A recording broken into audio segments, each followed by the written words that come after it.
Okay, we were right in the middle of Bartolomé de las Casas, one of the heroes of the story of the conquest because of his opposition, his forceful political stand against the terrible treatment of indigenous peoples.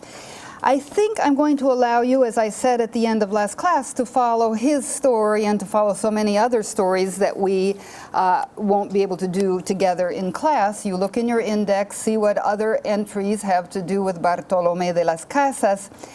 But having said that, I'm too tempted. I want you to go to pages 84, 85. There's several entries for Las Casas.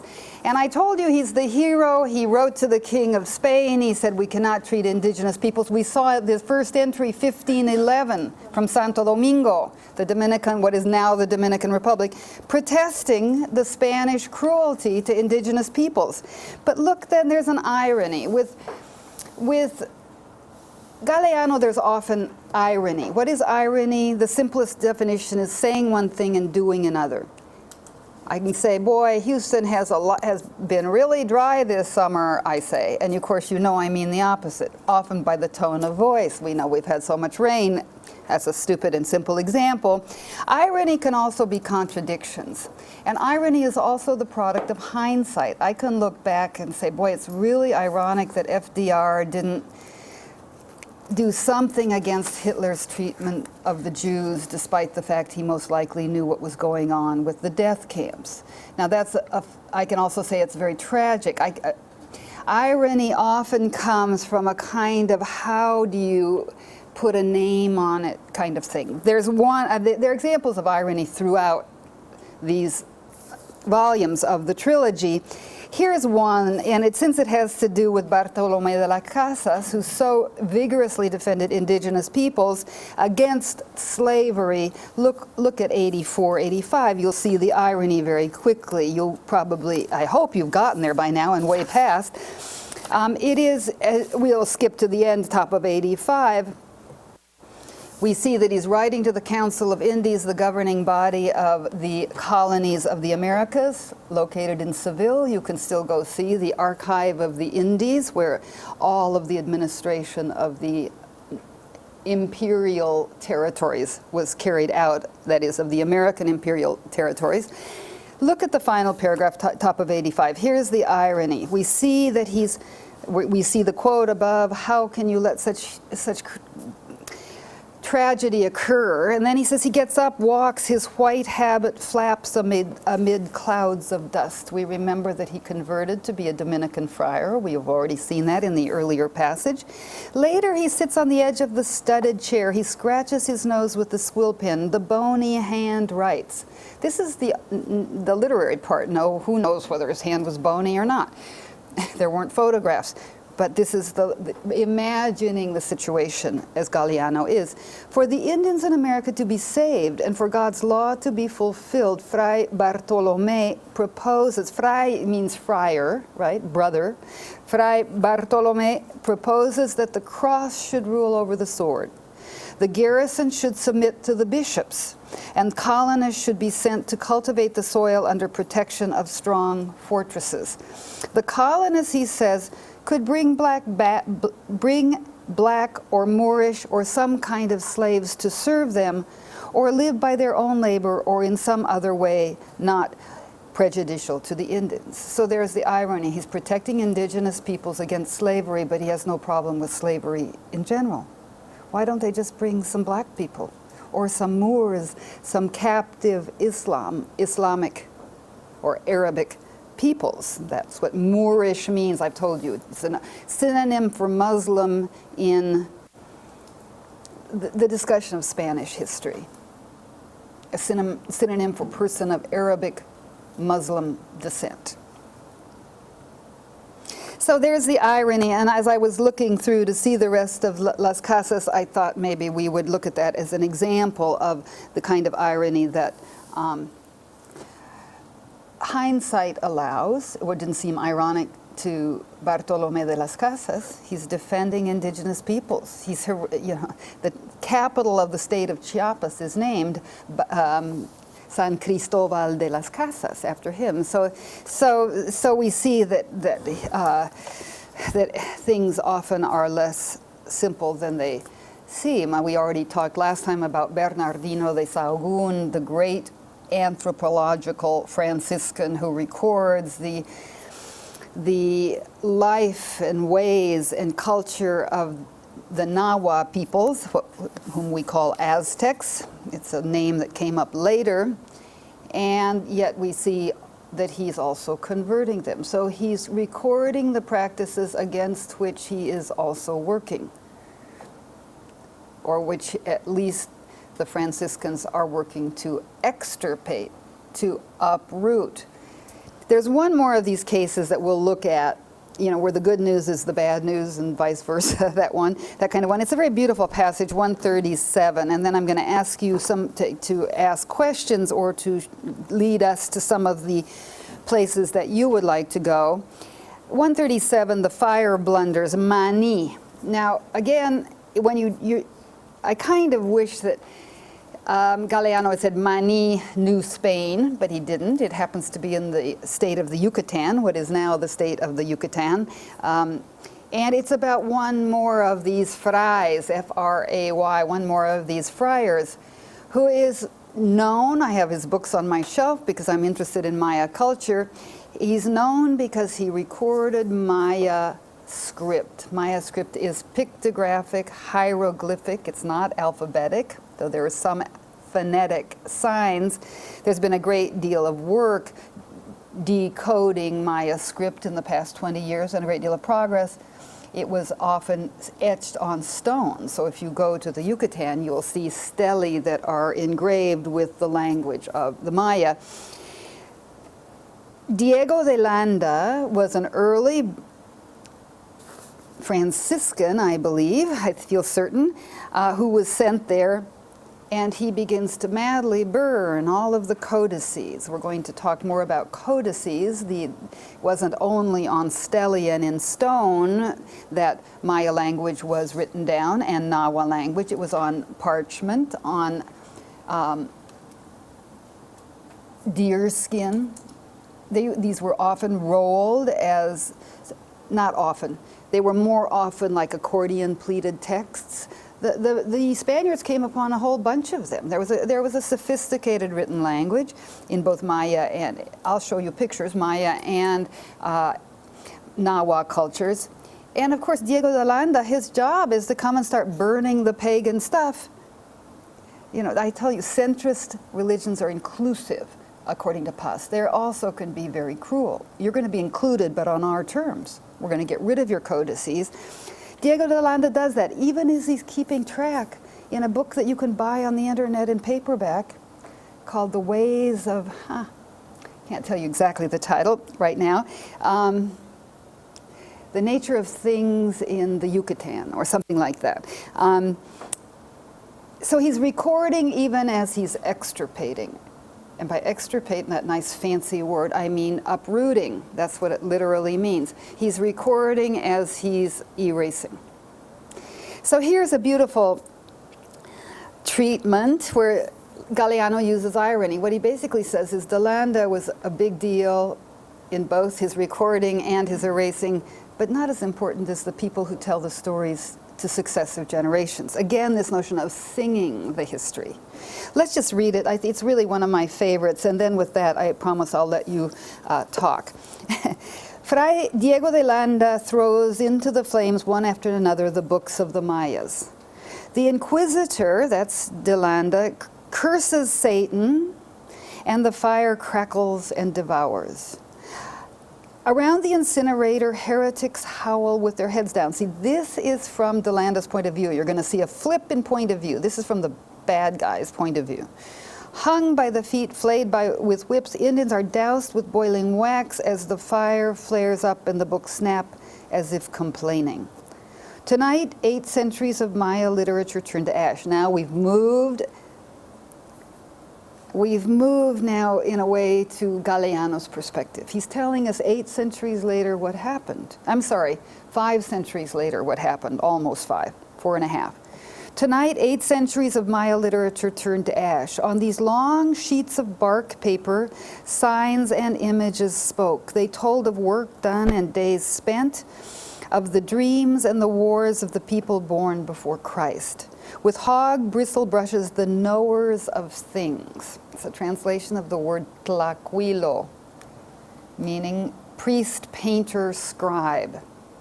Mesoamerican culture had those people, tlaquilos, the knowers of things, had painted these illuminating books so that the grandchildren's grandchildren should not be blind, should know how to see themselves and see the history of their folk. So they should know the movements of the stars, the frequency of eclipses, and the prophecies of the gods, and so they could call for rains and good corn harvests. That's clearly the laudatory perspective of Galeano. We already know what kind of history he loves, right? In the center, back to the scene, we've switched forward and we're going back now. In the center, the Inquisitor burns the books. Around the huge bonfire, he chastises the readers, meaning the Maya. Meanwhile, the authors, artists, priests dead years or centuries ago, drink chocolate in the fresh shade of the first tree. Okay, now whose perspective are we in? We're in the Maya's perspective. Well, those guys aren't burning, their books aren't burning, they're over there drinking chocolate. They're at peace because they died knowing that memory cannot be burned. Will not what they painted be sung and danced through the times of the times? And then my favorite paragraph of the entire book, when its little paper houses are burned, that's the bark paper, accordion-shaped, accordion-structured texts. When its little paper houses are burned, memory finds refuge in mouths that sing the glories of men and gods. Songs that stay on from people to people, and in bodies that dance to the sound of hollow trunks, tortoise shells, and reed flutes. Saying, in a way, this history reminds me of the phrase I made something of in Octavio Paz, which was about so many things we don't know, but we live.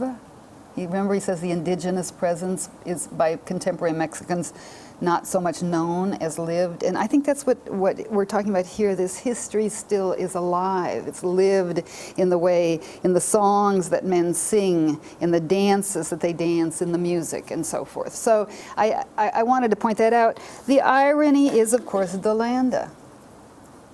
And there's a double irony. He is recording, as we know, the way of Maya language, the grammar, the syntax.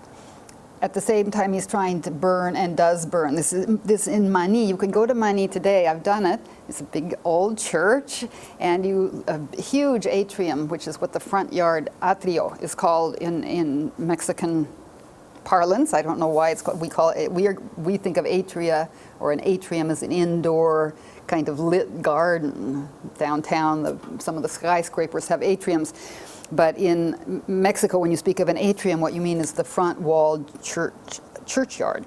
And so Mani, the church at Mani, has a huge walled front yard, couple blocks, half a block, I don't know, big, and one can easily recall Diego de Landa, especially if you know that he existed. But the church still exists, the town still exists. And I like to think he's right, that somehow the culture hasn't been burned and destroyed by the zealous centrists.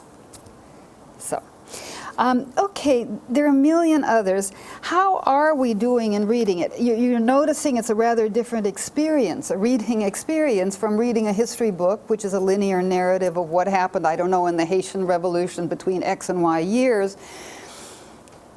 I told you I like to cheat. I'm still used to linear narratives. I go to the index, and if I see 4 or 5 or 6 page numbers after an important figure, I'll tend to skip and just see how he handles the beginning, middle, and end of that person. It's usually a person that he traces over time, like Las Casas, like Sahagún, like Sor Juana Inés de la Cruz. I had thought to trace the life of Charles V, the first Habsburg emperor, who's so important in the first half of the 16th century.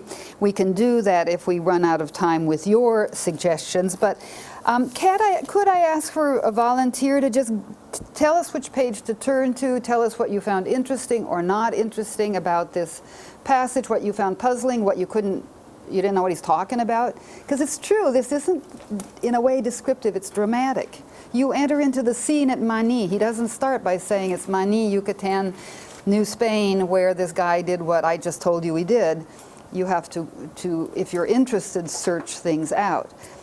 Okay, I know your name, but tell me again. Kirsten. It's more like I guess a question. I mean, I have passions, but this is, I want to start off with a question. I guess. Hey, no, you have to talk. Push the button and pull it over toward you, because we want generations hence to hear the sound of your voice. You see, we're making history here. Yeah. I guess I don't know if this is for other people, but I want to get what I'm supposed to out of this book. Right. But like you said, it's more of I'm a history major, and like you said, we read everything. It's dated, that's where it is. Yeah, it's facts. You don't question that it's factual. Yeah, and since I'm trying to get certain things out of it, it's like I'll be reading it like page by page, and then I'll get confused, something will throw me off, and then I tried your method, and that's working a little better. I'm just really trying to find a method to go about reading it so I can get what I'm supposed to get out of the book. Well, clearly, thank you for asking. Anybody want to respond to that? Have you found ways that it enters better than others, or are you having not the same difficulty? Jenny, you were nice enough to answer another question earlier, or offer a comment the other day. Would you tell us your reading experience here? Does it have anything to do with Karsna's? I have been having the same problem, and I'm an English major, but taking it as a history class because I'm a history minor. And I guess the problem for me is that it's easier for me to read a novel because it's all like one thing after another, no matter how many storylines are in it. But this is like chunks of like different stories, and like by the time I get into it, it's over. Right. And so I'm like, okay, well that was fun. When you're into it for that moment, do you can you get what's going on, even if you don't know who, say, Fray Diego de Landa is? You get the fact that he's burning something he shouldn't be burning, and that Galeano is treating that ironically by saying, never mind. Those voices keep on sounding. Well, a lot for some of them I've had to like reread them. Yeah. And I'm like, okay, what did I just read? And I kind of have to go back. And I guess it's harder because I really have to focus on what's going on. I'm trying to read them more like fluidly because that helps me, and I'm just like, oh, we're just switching scenes, and trying to trick myself that way into reading it. Yeah. Any other comments along these lines? Yeah. Would you tell me your name? And you pull the thing toward you. We don't want people to miss your pearls of wisdom. Eli is my name. Eli? Eli, hi. I found, just a quick comment, I just found it easier to read if you take it in 10-page intervals and just give yourself like a quick rest just to get your mind reset, because it jumps around so much. It's easier that way. I get frustrated. Push the button. Thank you, Eli. Yeah.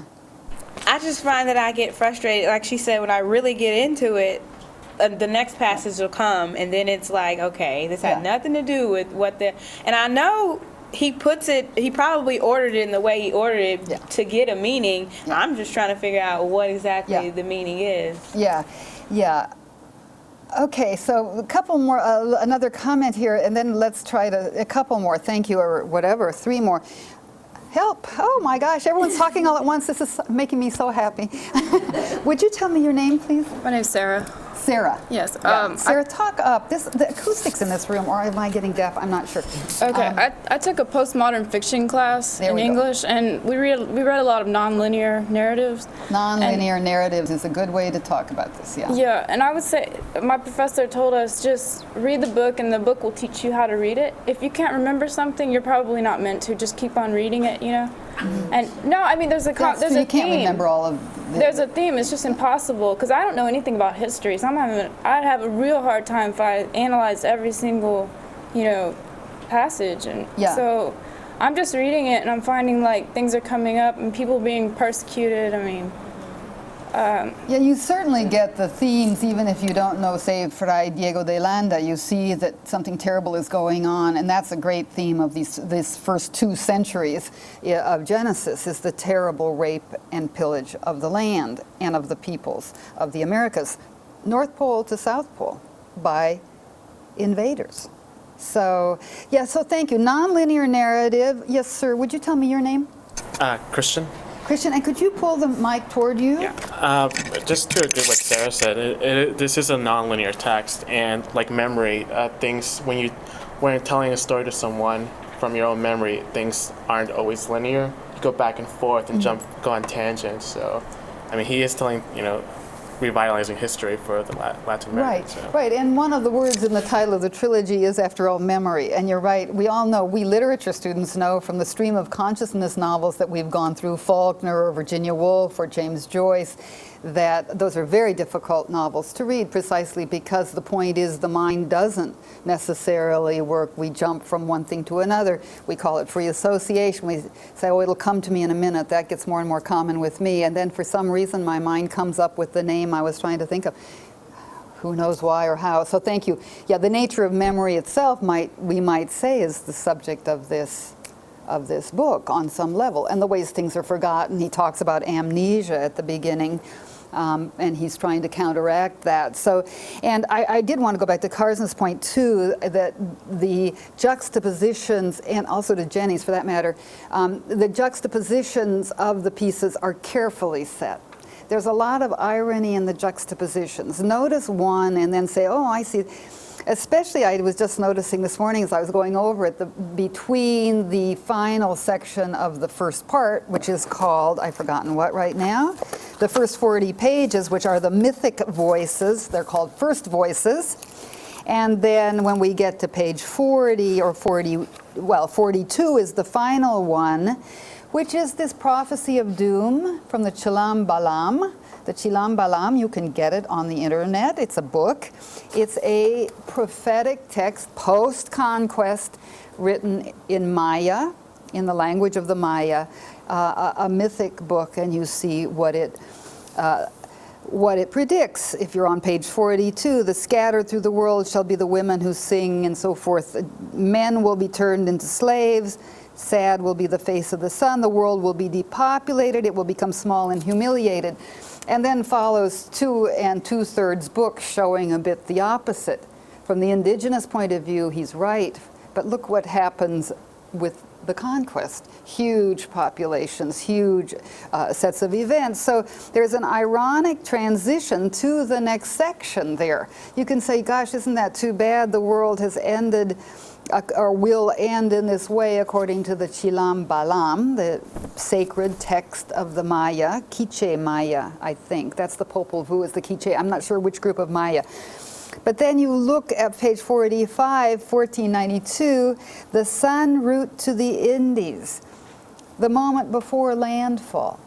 This is the beginning of a huge new chapter of life. So that juxtaposition, and we could look and try, in fact, that's a great question. I'd love to ask you to think more about how these things are set up. What we know is a lot of things happen in the same year. I'm looking at a page where it's 1583 Santiago, 1583 Copacabana, 1583 Tlatelolco. So he's trying to show, it's kind of like movie scenes where meanwhile in Canada, or meanwhile on the Tierra del Fuego, something is happening. So there's a kind of simultaneity, which is also nonlinear. Remember how Virginia Woolf handles it in Mrs. Dalloway? The chiming of Big Ben. It keeps chiming 1 o'clock. Again and again and again. It chimes 1 o'clock the same day in the novel to show what's happening here, what's happening there at the same time. So this problem of simultaneity is great when you have words that follow each other in a line across the printed page. So, yeah. Lisa, you were going to say something, I think. Would you push the button here? It's that thing right there. Yeah. Sure. And you have to push it and hold it down. I hope you all were doing that. Holding it down. Yeah. Sure. I found the first section, I suppose, to be so many punitive stories about the bat lost his feathers, and those sort of stories were almost frustrating. You get tired of hearing everyone's being punished. Yeah. But the next section where you get into the conquest, it's so episodic. I found it like an ironic meditation. Every one of them is in its own irony. It's just like reading. If you read it more of like a meditation, but in an ironic context, it's just sort of giving you a little thought to think about. Yeah, it's like food for thought. Right, a little bit of food for thought. day. And then the idea of reading the 10 pages at a time, I found that I had to almost sort of move from one location to another, or, okay, go get a bite to eat and then go sit in another spot just to sort of clear my head and start over. Okay, now where am I? Yeah. I think that's why my favorite, even more than looking at the index, is just opening to any page. And then I skip around. Yeah, Jenny, thank you. That's very interesting. Yeah. I'm going to disagree with you, not in a bad way, but I really liked the first part, and I thought it was really interesting, and I was like, and I guess if you, like, thinking about it now, the difference between the first part and the second part is, like, the first part, it's all about, like, the land and nature and everything else, and then all these people come in, and they basically destroy everything that they had made up or whatever. Yeah, remember we saw the passage last time where the poor lady, the lady as she's called, is talking to the stone saying, "Oh, you poor thing, you stone, you're all broken now." He's very interested in the demise of animistic culture. That is, culture where men are at the service of the cosmos and the land rather than vice versa. We're going to talk more about this when we get to Carlos Fuentes, when he talks about indigenous culture and the practice of sacrifice, human sacrifice, which has to do with this. Yeah, I was going to kind of make a comment too, Lisa, about I didn't really read that first section as a bunch of defeatist narratives, or however you use depressing, punitive.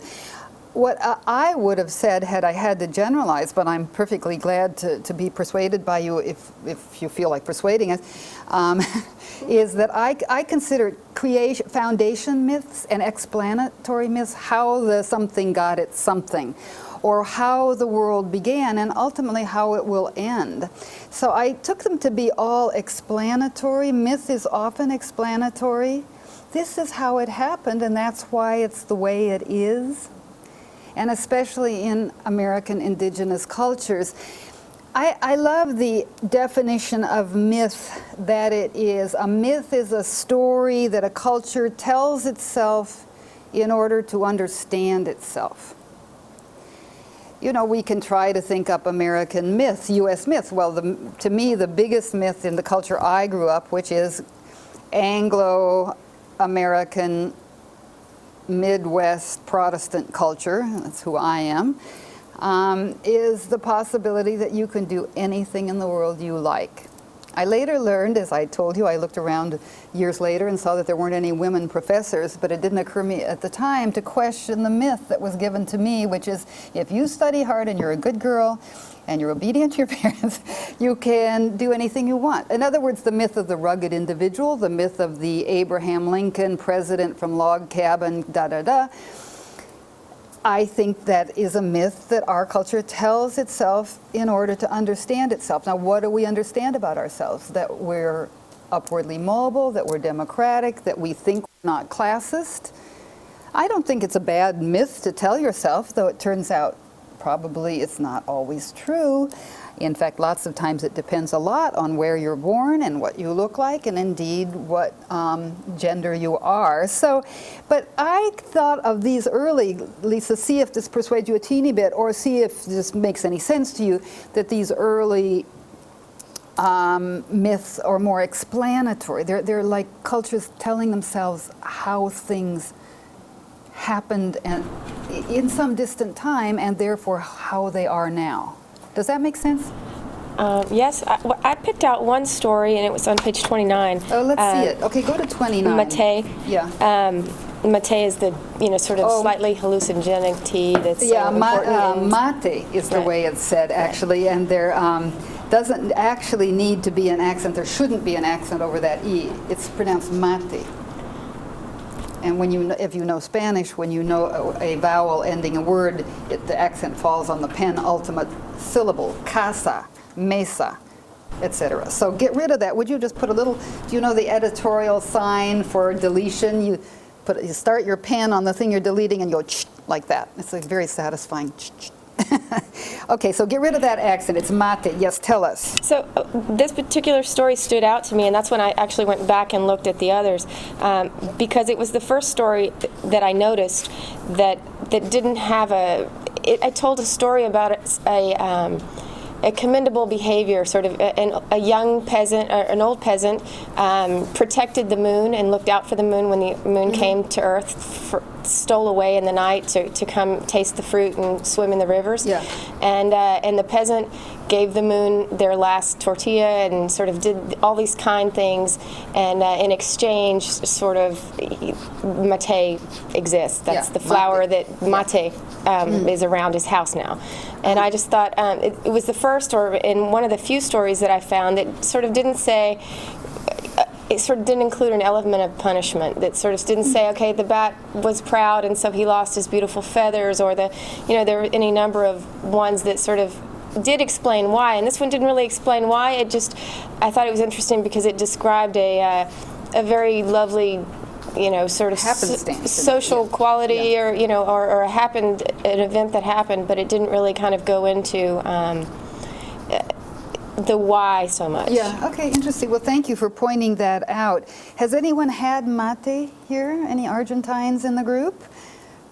Actually, before we were filming this class, I've taught this a couple of times, I've asked students to come up and do their reports on their selection out of these books of the trilogy, and one woman from Argentina actually brought in mate, and we all sampled mate and so forth. So it's a mythic drink. It's like wine in France, or like coffee in Brazil, I guess. Mate is what one drinks. Well, it's a very traditional drink in Argentina. A tea, an infusion more is correct.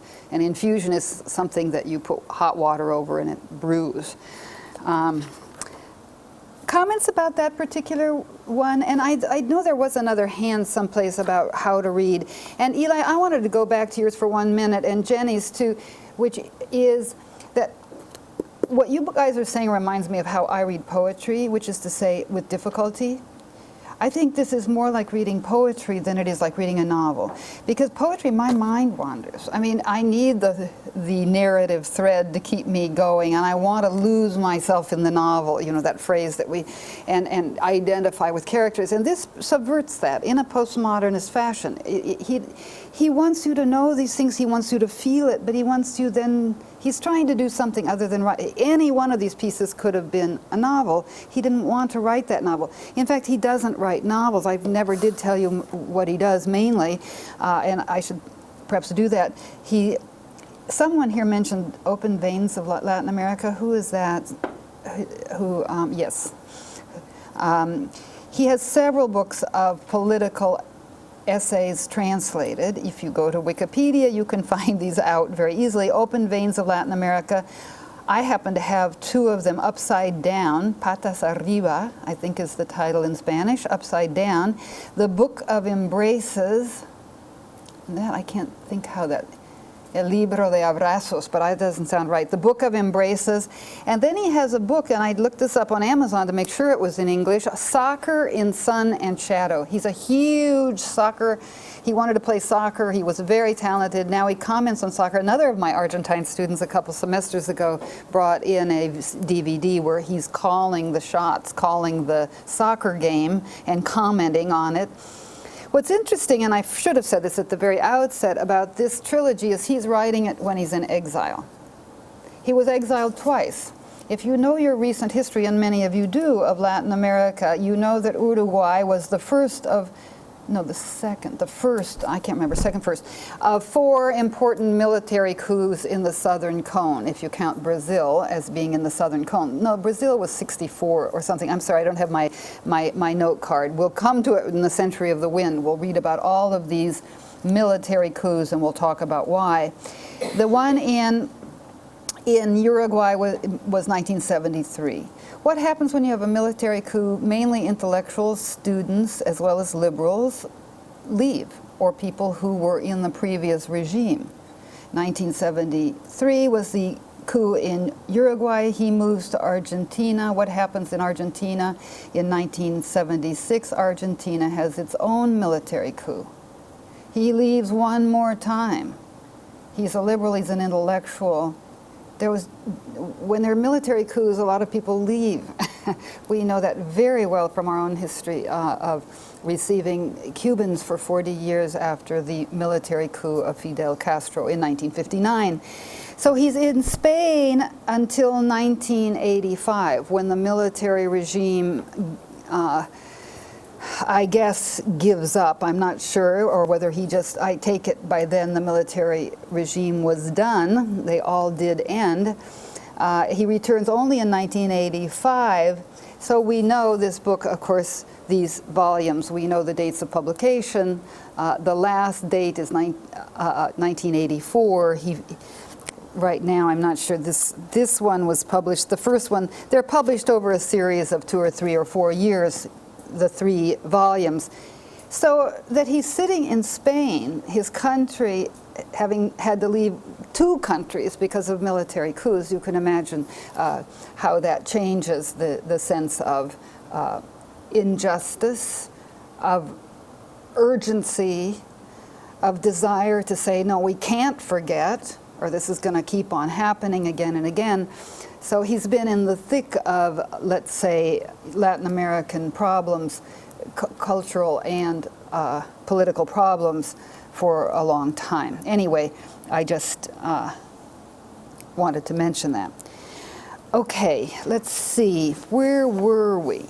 We were with the problems of reading this novel, and I was suggesting poetry as a kind of analog. You've got to let it happen, but I do expect you to have it happen. I do want your eyes to pass over the pages of this book, whether you're satisfied with the experience or not. I think Sarah's comment is great, that books will teach you finally how to read them. I used to teach William Faulkner a lot. How many people have read William Faulkner? All of the English students, I certainly hope. Absalom is probably my favorite book in the world, except for about 200 others, but I do think it's one of the top 3 of the 20th century American novels.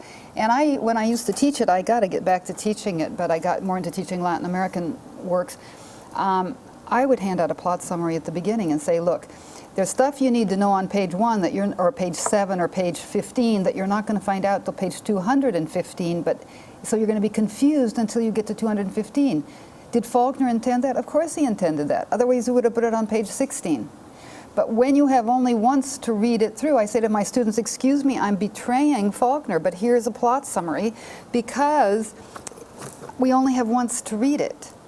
This is a book that has to be reread. So the second time through, you can say, oh, now I get what's going on page 15. But anyway, so there's a bit of that about this book, and I feel justified in assigning what is let's say, a puzzling work, indeed 3 puzzling works at the outset, because it's the overview we need at the beginning. Sometimes I start this course with the book we're going to read second, which is The Buried Mirror. That's a lot more narrative. There are a lot of beautiful pictures. He uses art as historical document. That's a wonderful thing, because we get to look at the picture and say, oh, now I see what he means there. So it's a much easier book than Galeano. But Galeano is going to give us this overview. It's also going to give you ideas for your web paper, I hope. And furthermore, during the 2 weeks when you're spending in the writing center, you'll have a chance to continue to dip in and out, because Eli's and my, let's say, strategies of kind of dipping in and out, and Lisa, you said too, you get up and walk around and then take another sit down, that takes a lot of time. I mean, 10 entries at a time, whew, you're going to have to get up and sit down and get up and sit down, which is fine, but they're big books. So, okay, other comments about the whole process here? Yeah, Karsna, were you going to say something else, or you were just waving your hand? Oh, okay. Anything else you'd like to say? Now that you have the chance, push your button if there is. Well, I had push your button. Oh, sorry. I had an entry that I liked. Okay. The one that, yeah. Thank you. It's on page 75. Okay, 75. It's called The Chief's Questions. Okay, what is it? I hate to read so much out loud, but why don't you read it for us and then tell us about it? Do you mind, or if you want me to? I don't care. Okay, good. Okay. Okay, he delivers food and gold and accepts baptism, but he asks Gil Gonzalez de Avila to explain how Jesus can be man and God and Mary, virgin and mother. He asks where souls go when they leave the body and whether the Holy Father in Rome is immune to death. He asks who elected the King of Castile. Chief Nicaragua was elected by the elders of the communities assembled at the foot of a ceiba tree. Of a ceiba tree. Was the king elected by the elders of his communities? The chief also asked the conquistador to tell him for what purpose so few men want so much gold. Will their bodies be big enough for so much adornment? Later he asked if it is true, as a prophet said, that the sun, stars, and the moon will lose their light and the sky will fall. Chief Nicaragua does not ask why no children will be born in these parts. No prophet has told him that within a few years the women will refuse to give birth to slaves. Oh, very nice, yeah. That's a beautiful and tragic passage, isn't it? Yeah. Tell us what do you want to comment on it, or do you think it's self-evident? It is, after all, a bit, yeah. I just think it's the questions that he asked. You know, Galeano talks about how these conquistadors come in and they take over the land, and one of their biggest goals, or I think one of the biggest goals, is to show them the one true religion.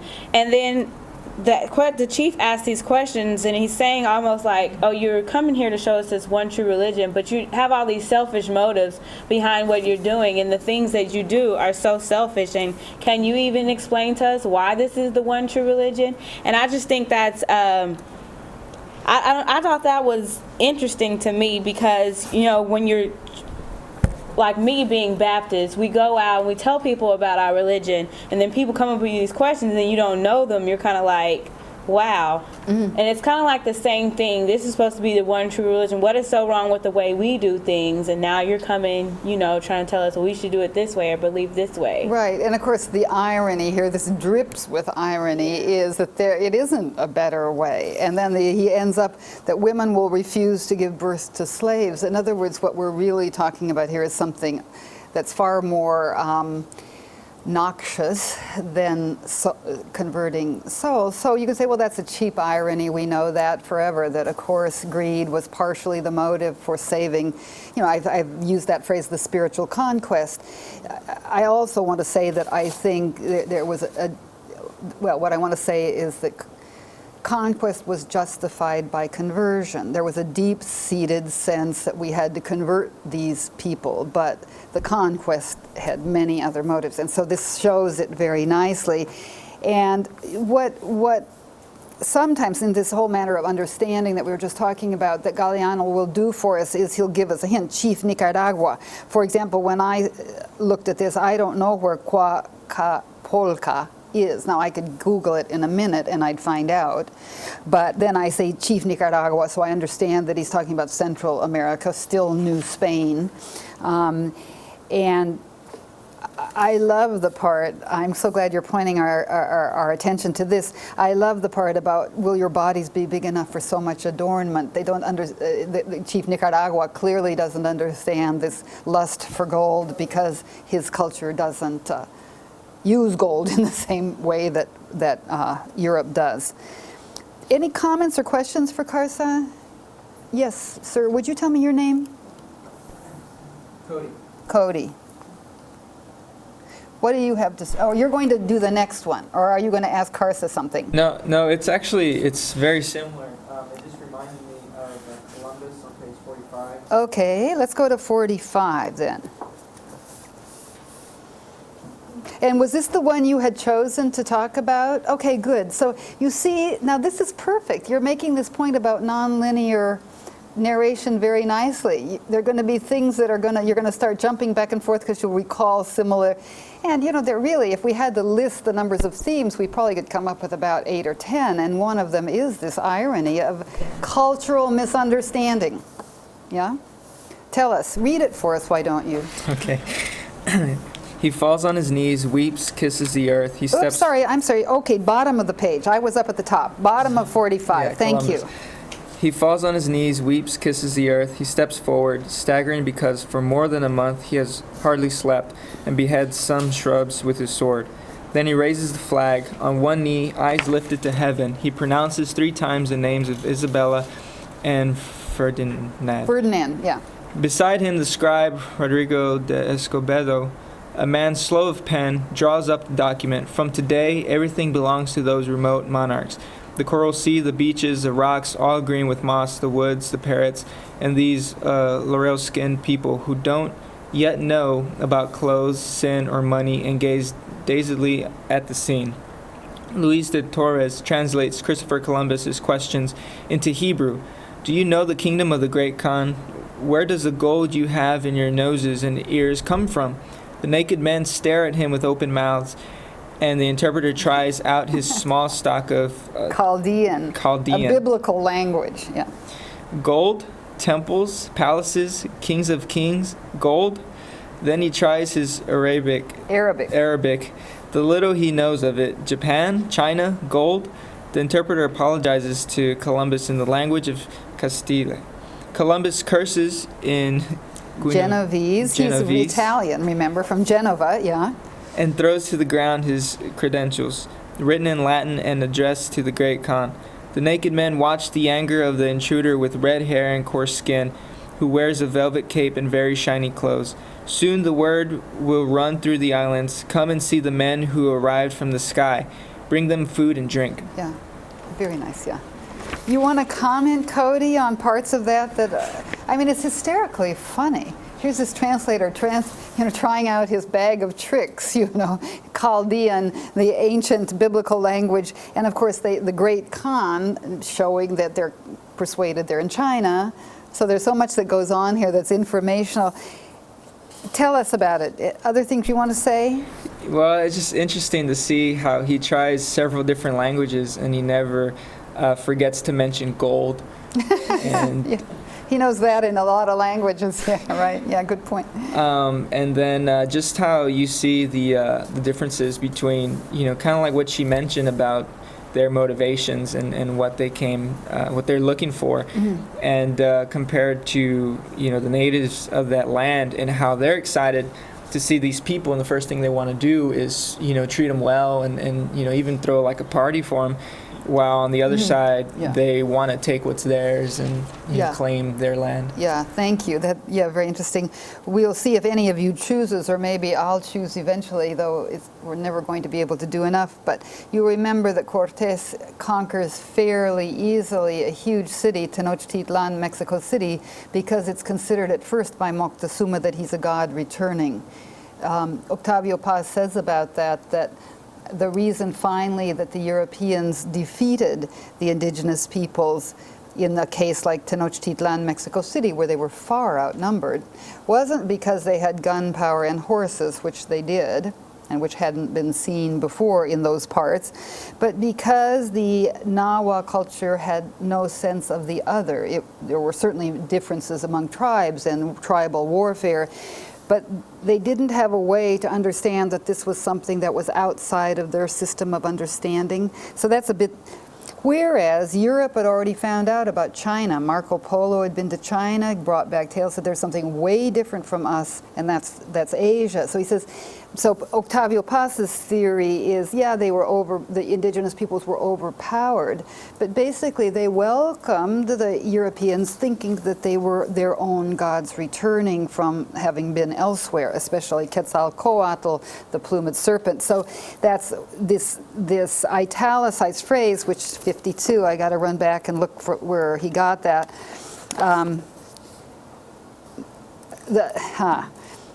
The mythology of the Maquirata, 51, is that it? Oh no, that's 52, sorry, Colon Cristobal. Diario del Descubrimiento. So it's from the Columbus's diary. If you want to read the diary, he kept a diary. You can read what Columbus was thinking. Same with Cortes. He writes 5 letters to King Charles V. He said, wow, talk about eyewitness report. What I remember about the letter of Columbus when he first lays eyes on these laurel-skinned people, as our translator has it, is he looks right away at one of them and says, oh, he would make a good manservant. So Columbus, he doesn't say, he looks like he'd make a great priest. He doesn't say, I can see he has spiritual potential. He looks at him as a servant. So we see all of that here. Thank you. Anybody else, one that attaches? Yes. Would you tell me your name? Oh, you were going to comment. Would you push? That's fine. That's fine. Push the button. And tell me your name, please. Name's Annie, and the one that I wanted to look at is on page 140. 140. Okay. And it's the only one on the page. 1565, The Road to Lima. It's called The Spy. And I guess I was going to read it first, but it's kind of one of the lightest stories in here. Okay. Only because you don't get the full story. Okay. But anyways, it says, on Don Antonio Solar's hacienda by the Lorraine River, the melons have grown as big as suns. It is the first time that this fruit, brought from Spain, has been planted here, and the foreman sends the master 10 samples for his pleasure and pride. The size of these melons is comparable with that of the Cazupa Valley radishes, of which they say 5 horses can be tied to their tops. 2 Indians take the foreman's offering to Lima in 2 sacks. He has given them a letter to deliver with the melons to Don Antonio Solar. If you eat any of the melons, he warns, this letter will tell him about it. When they are a couple of leagues from the city of the kings, the Indians sit down to rest in a ravine. How would this peculiar fruit taste? Must be marvelous. How about trying it? 1 melon, just 1. The letter will sting, one of the Indians recalls. They look at the letter and hate it. They look around for a prison for it. They hide it behind a rock where it can't see anything, and devour a melon in quick bites, sweet, juicy pulp, delicious beyond imagining. Then they eat another to even up the sacks. Then they pick up the letter, tuck it in their clothing, throw the sack over their shoulders, and continue on their way. I kind of liked it because it was kind of funny seeing that, they think, the letter will sing means, something totally different to them. And like everything else in the book, I've been hating these stories so much because it's just people being so wrong to one another, and it just makes me sick that I was even raised in a Christian household, and for all of that. And it's kind of a nice little spurt in there, but then you think, they are going to get to Lima. Yeah, that's right. And that letter's still going to tell them. Yeah. About that. Yeah, it doesn't end well, though it doesn't specify. But thank you. Goodness, I would hate it if you don't give up on your Christian household so easily. Remember, we're reading Galeano, and Galeano's perspective is radically pro-indigenous, radically anti-Catholic, at least in these early parts. And then what we're going to see is, in the next volume, what he becomes is radically anti-dictatorial. Really, the middle book, and even the Century of Wind, the last one, is more about political corruption. Yeah, once the conquest has been accomplished. But you're right, his perspective doesn't make one very happy to see what's going on. Yeah, my favorite part of this, I'm so glad you're pointing it out, is, one does forget these wonderful vignettes, I guess I would call them, is placing the letter behind the stone. What does that tell us? The radically different cultural understanding involved here. That somehow this piece of paper is what's seeing them do whatever they're doing, rather than counting the melons and reporting it to the recipient. So, yeah, very nice. Other comments about this one? Anybody's choice follow nicely upon this one? Yeah, okay, tell me, Amanda. 141. 141. Oh, well, right next. Oh, goody. Then we can speculate on why the two have been put together one after the other. Okay. The stone is me. The king's official is awaiting the witch, skilled in deviltries, who has been summoned to come to explain herself. Can you all hear back there? You have a nice soft voice. Could you shout? Oh, okay, Thank sorry. you. Face down at his feet lies the stone idol. The witch was caught communing secretly with the idol and will soon pay for her heresy. But before the punishment, the official wants to hear from her own lips her confession of talks with the devil. While he waits for her to be brought, he amuses himself stomping on the idol and meditating on the fate of these Indians, whom God must be sorry to have made. The soldiers throw down the witch and leave her trembling on the threshold. Then the ugly old stone idol greets the ugly old witch in the Quechua language. "Welcome, princess," says the hoarse voice from under the official's foot. The official is flabbergasted and falls sprawling on the floor. As she fans him with a hat, the old woman clutches the fainting man's coat and cries, "Don't punish me, sir, don't break it." The old woman wants to explain to him that divinities live in the stone, and if it were not for the idol, she would not know her name or who she is, or where she comes from, and would be wandering the earth naked and lost. Yeah, very nice. Yeah. Well, I think, do you want to comment first, Amanda, on that?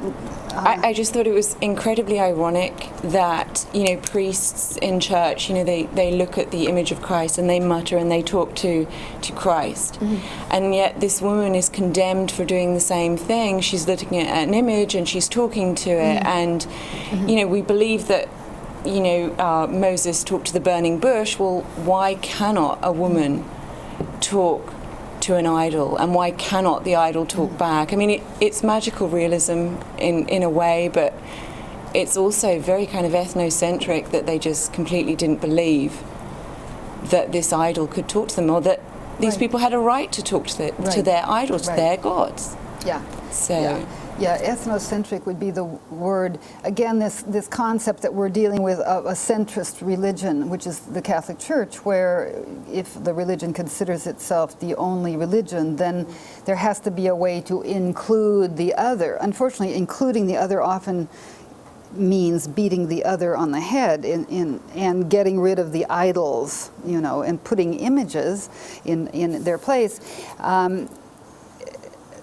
There are, over time, we're going to see that this kind of centrist impulse is inclusive in better ways. If you go to the Yucatan today and you go to San Juan Chamula, or I was just in Guatemala this summer, my son got married there, it was wonderful, as was Guatemala, I'd never been, and you see practices, because they're very alive indigenous cultures, that are quite permitted. So I think the Catholic Church got smarter over time and said, look, if we really do want to win the hearts and souls of these people, we're going to start looking a little bit, or allowing the church to look a little bit more like they would like it to look. I mean, in San Juan Chamula, for example, in Chiapas, outside of San Cristobal de las Casas, I went into a church that it's a Catholic church, but it simply wasn't a Catholic church, and the church was allowing that. So, but still, here it is about two very different cultures meeting, and who comes out on top. And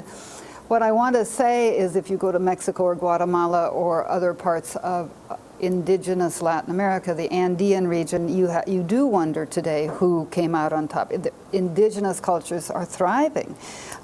It doesn't mean that they're as well treated as in the cities, for example. I mean, I'm not going to say that indigenous peoples are just fine and dandy up to this moment, but unlike in the U.S., they have not been exterminated far from it. So, but it is. You're right. That remember, as we were going through Octavio Paz, I think it was my point 3 or my point 4, I had idols and images, idols versus images. What's the difference? Idols are bad. Images are good. I mean, the Catholic Church is filled with beautiful images. Beauty was a way to think about God.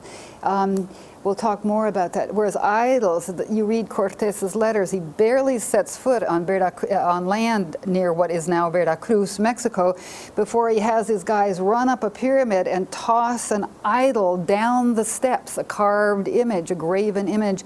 And instead he says, I have a banner here, and and it's the banner of the Virgin. And he says, this is the true image. Get rid of your idols. Those are bad. So you're right. There is a terrible irony. The importance of visual material as recipient of spirit. The stone is the God. In animistic cultures, the spirit inhabits the thing, whereas for Catholics, no, you can't worship that. That's idolatry. If you worship the image, so you can look at Christ and talk, but don't worship that image. That image helps you to envision the spirit. There's a difference in the iconologies of the image, which I'll talk about. But here you're right. This is exactly what Galeano is showing us. Two ways of thinking about a stone, and they're absolutely contradictory. And so those two follow very, I think we can see Annie's selection preceding this one, and we can see the connection very nicely. The difference between the cultures and the misunderstanding. What's going to happen is the word syncretism. syncretism, syncretism. Syncretism is the opposite of this, but it's going to happen shortly, where you'll have an image of, let's say, one of the saints in a rural church. And that saint, say it's a St. John, say it's a St. Matthew, will be worshipped, but the indigenous peoples doing the worship are seeing it as a form of an ancient god. The definition of syncretism is one culture's forms for another culture's content. The Catholic Church was worried about idolatry from the minute it set foot on American soil. And so if there was, for example, an indigenous person who would go to a cave, because caves were often places where idols were worshipped by indigenous cultures, and say, oh, I saw a vision of the Virgin in this cave, that person might be punished because it was considered that he was worshiping an idol. There's a book called Idols Behind Altars. It's a rather old-fashioned book now, but an interesting one, about the ways in which these cultures mixed. But syncretism will and does exist and is very alive and well in Mexico today, where there's a huge devotion to visual images, whether it's the Virgin of Guadalupe, whether it's a particular Cristo Sangrante, Christ on the cross.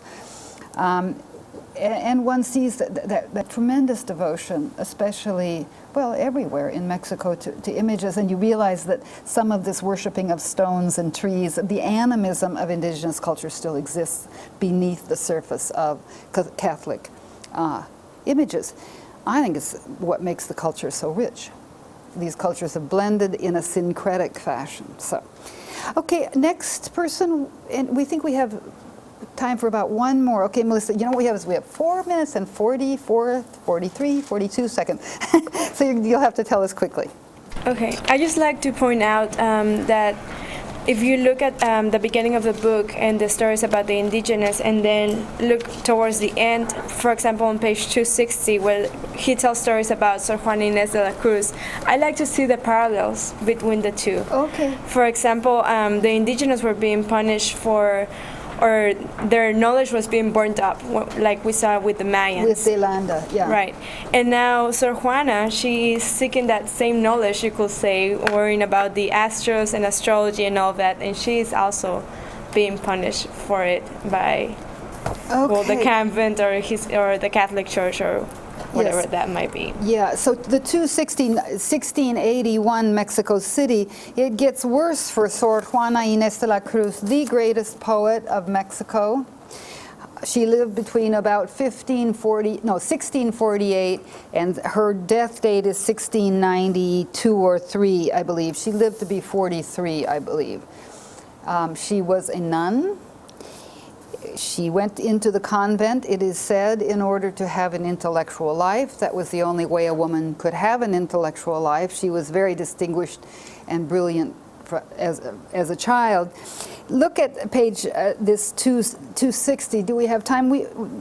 show us a bit, read us a few passages or a few sentences here that you're referring to. It's the problem of daring. She's eventually told to close her books and to quit writing at age about 41. I think she dies at 44.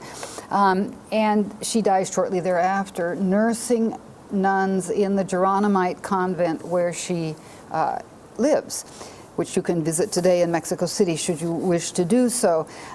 So it's a case of a brilliant woman who's ultimately silenced by authority. Yeah. So where are you're thinking where? I can just read a few sentences. Okay, good. Like the first two.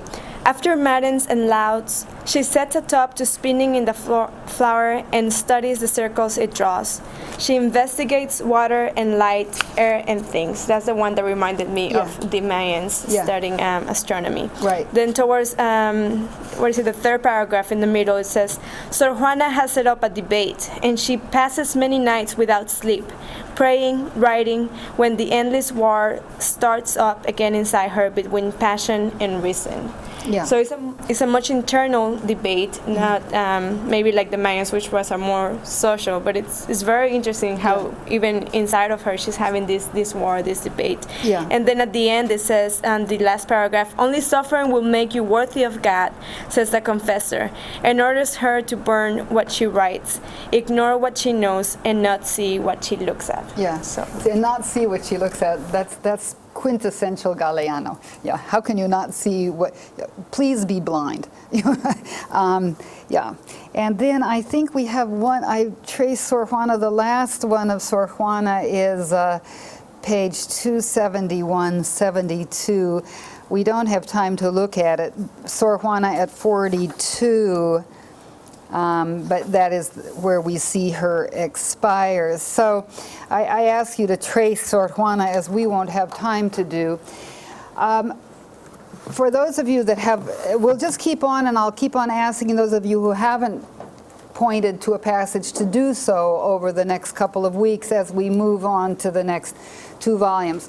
There's tons of material pending here, but I want to get an overview in these first 3 weeks of class, or 4, before you go to the writing center. Okay, I'll see you on Thursday then.